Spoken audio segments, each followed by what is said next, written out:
ஹாய்ங்க. இப்போது summer season நிறைய பேர் ஜூஸ் குடிப்பீங்க. அதில் நிறைய கடைகளில் போய் குடிக்கிறவங்களும் நிறைய பேர் இருப்பாங்க.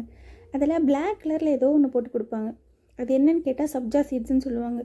ரேட்டுமே ஹையாக இருக்கும். என்னது சப்ஜா சீட்ஸ் அப்படின்னு போய் சர்ச் பண்ணி பார்த்தா கடைசியில் நம்ம வீட்டில் வளர்த்துற செடியோட சீட், அதாவது திருநீர் பச்சிலைன்னு சொல்லுவாங்க. ஸோ அதோட விதை தான் சப்ஜா சீடுன்னு சொல்லி விற்றுட்ருக்காங்க. இவ்வளோ நாளாக நமக்குமே தெரியாமல் போயிடுச்சு. ஸோ எங்கள் வீட்டுக்கு முன்னாடி இருக்க செடியில் நல்லா அந்த விதையெல்லாம் நல்லா காஞ்சி போயிருந்துச்சு. ஸோ அதுலேருந்து நம்ம எடுத்து ஜூஸ் போட்டு பார்க்கலாம் எப்படி இருக்குது அப்படின்னு தான் இன்றைக்கி ட்ரை பண்ணுறோம். ஸோ பாருங்கள், நல்லா ஃபுல்லாகவே காஞ்சிருச்சு. ஸோ அதனால் நான் ஒரு பஞ்ச் அளவுக்கு நல்லா கட் பண்ணி எடுத்துக்கிட்டேன். ஸோ இப்போ வாங்க இதை எப்படி க்ளீன் பண்ணலான்னு பார்க்கலாம். இதோட விதை ரொம்ப குட்டி குட்டியாக இருக்குது. ஸோ இது எப்படி சொல்கிறது, இவ்வளோ நாளாக இதுதான் சப்ஜா சீடா அப்படின்னு தெரியாத அளவுக்கு நம்ம இருந்திருக்கோம் பாருங்கள். ஸோ உங்கள் வீட்லேயும் இந்த மாதிரி செடி இருந்தது அப்படின்னா கண்டிப்பாக நீங்களும் அதோட விதையை எடுத்து வச்சுக்கோங்க. ஜூஸ் போட்டு குடிங்க. சூப்பராக இருந்தது உண்மையிலேயே. ஸோ இப்போ வாங்க க்ளீன் பண்ணிக்கலாம். கொஞ்சம் கொஞ்சமாக நம்ம பண்ணோம் அப்படின்னா ரொம்ப கஷ்டம், பண்ண முடியாது. ஸோ மொத்தமாக நம்ம நல்லா ஒரு ஒயிட் கிளாத் இருந்தது அப்படின்னா அதில் வச்சு நீங்கள் நல்லா தேய்ச்சி எடுத்துக்கலாம். பாருங்கள், அவ்வளோ எடுத்துருக்கேன். இதுலேயே ஒரு 5-6 விதைகள் தான் இருக்குது. ஸோ இப்போ இது ஃபுல்லாக எப்படி எடுக்கிறது அப்படிங்கிறத நான் உங்களுக்கு காட்டுறேன்.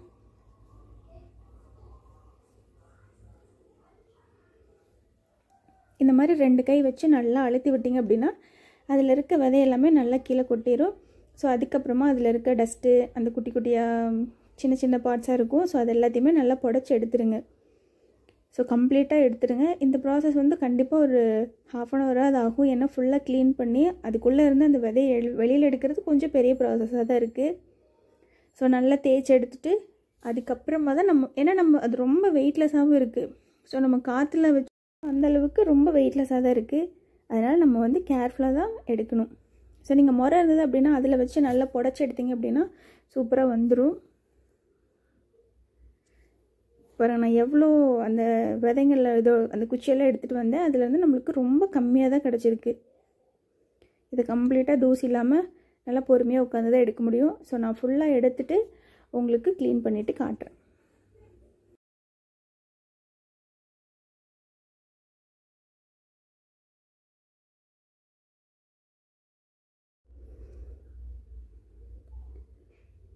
ஸோ அவ்வளோதான். என்னால் முடிஞ்ச வரைக்கும் நான் நல்லாவே க்ளீன் பண்ணி எடுத்தாச்சு ஓரளவுக்கு. அவ்வளோதான். இதை நான் தனியாக எடுத்து காட்டுறேன் பாருங்கள் உங்களுக்கு. ஏன்னா இதில் கல்லெல்லாம் இருக்காது. ஸோ அதனால் கல் இருக்கும் அப்படின்றத பயப்பட வேண்டாம். அந்த இலையோடு தான் குட்டி குட்டியாக இருக்கும். ஸோ அதை மட்டும் நல்லா ஊதி எடுத்துட்டோம் அப்படின்னா அதுவுமே போயிடும். அவ்வளோதான். நான் உங்களுக்கு க்ளோஸ்அப்பில் காட்டுறேன் பாருங்கள் எப்படி இருக்குன்னு. ஸோ நம்ம வீட்லேயுமே சப்ஜா சீட்ஸ் ரெடி பண்ணிட்டோம் அப்படிங்கும்போது ஒரு மாதிரி ஹாப்பியாக தான் இருக்குது. இந்த மீதி இருக்க வேஸ்ட்டை நம்ம அப்படியே மண்ணில் போட்டுடலாம். ஏன்னா அதுலேருந்து நிறைய விதைங்களில் செடி வளரட்டும். ஸோ அதனால் அதை மண்ணில் போட்டாச்சு. இப்போது இதில் தண்ணி ஊற்றி வைக்கலாம். ஸோ அது தண்ணி ஊற்றி வச்சோம் அப்படின்னா குட்டி குட்டியாக இருக்கும்னு சொல்லுவாங்க. பார்க்கறதுக்கு ரொம்ப அழகாக இருக்கும். ஸோ இது அப்படியே ஊறட்டும்.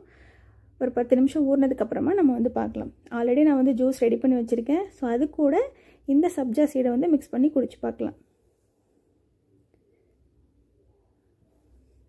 ஸோ நம்ம வீட்டு செடியிலேருந்து பறித்து ஒரு விஷயம் செய்கிறோம் அப்படின்னா அது சொல்ல முடியாத அளவுக்கு அவ்வளோ எக்ஸைட்மெண்ட்டாக இருக்கும். அது நல்லாவே இல்லைனாலுமே நம்ம வீட்டில் வச்ச செடி, அதிலேருந்து பறித்த காய், அதிலேருந்து பறித்த விதைன்னு சூப்பராக இருக்கும். ஸோ அதனால் கண்டிப்பாக நீங்களும் உங்கள் வீட்டில் ஒரு செடியாவது வளர்த்துங்க. அவ்வளோதான். ஸோ மிக்ஸ் பண்ணிவிட்டு குடிச்சு பார்த்தோம் அப்படின்னா டேஸ்ட்டு சூப்பராக இருந்ததுங்க. கண்டிப்பாக நீங்களும் இந்த திருநீர் பச்சிலை செடியை பார்த்தீங்க அப்படின்னா அதில் இருக்க விதையெல்லாம் கலெக்ட் பண்ணிக்கோங்க. பண்ணிவிட்டு வீட்லேயே சப்ஜா சீடை ரெடி பண்ணி வச்சுக்கோங்க. தேங்க்யூ.